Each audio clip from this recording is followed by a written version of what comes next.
when you start mixing in AI. So blockchain is really just creating this database of immutable information and data sets. So you know that it can't be changed, and if it was changed, you would see a trace record of that. And so you can rely on that information.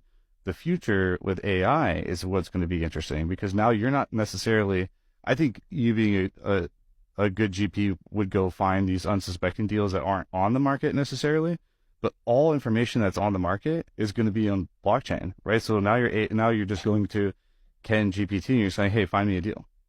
And so it's scouring all the deals. It's taking your investment profile. It's taking your LP's investment profile, like the types of deals they like, the types of assets, hold times, whatever it is, student housing versus single family versus multifamily, whatever it is.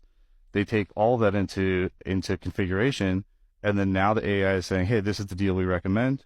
I want to touch on the fact that you built us a Ken GPT because like that was kind of unexpected and it was very cool. And I think that, everyone kind of at this point knows what Chat GPT is, but, I think it's a cool idea for people's businesses to understand, our Ken GPT or whatever they can do for their business. So do you want to explain that?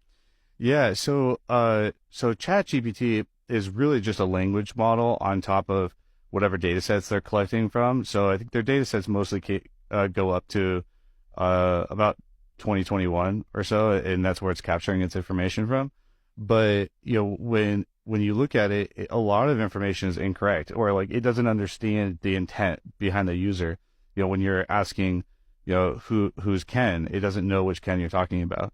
But when, like, what I did for you guys this morning was just I just created my own data set. Like, you vectorize this data so the AI can read it, and so now I can control the data that the language model is reading from and creating that like human context from.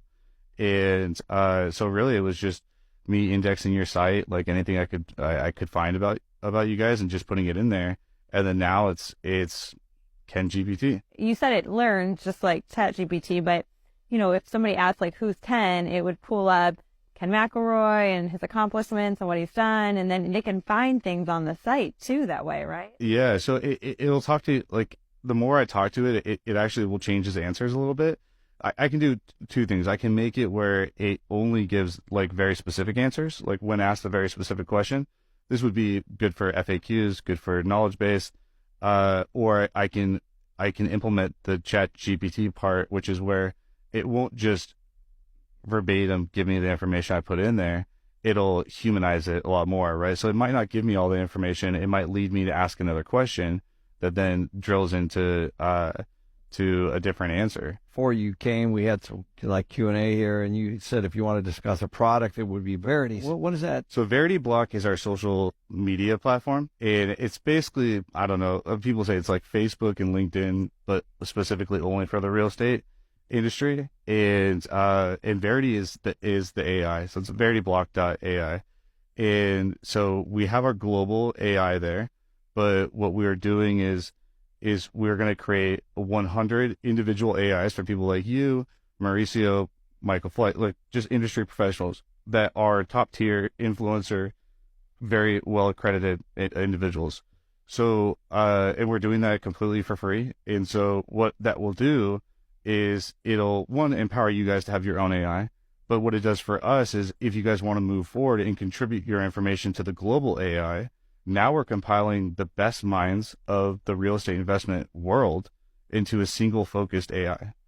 So if you are a GP, if you're a lawyer, if you're a CPA, if you have any sort of credible and knowledgeable information that can help other GPs, help other vendors, help LPs, then definitely reach out and we'll talk about making an AI. And then what's the best way for them to get a hold of you? Jared at dcap.finance, so dcap.finance. Is one way. You can reach out to me on LinkedIn. That's where I spend a lot of my time. And so my LinkedIn handle is at asset tokenization. Well, it was awesome having you on the show. Yeah.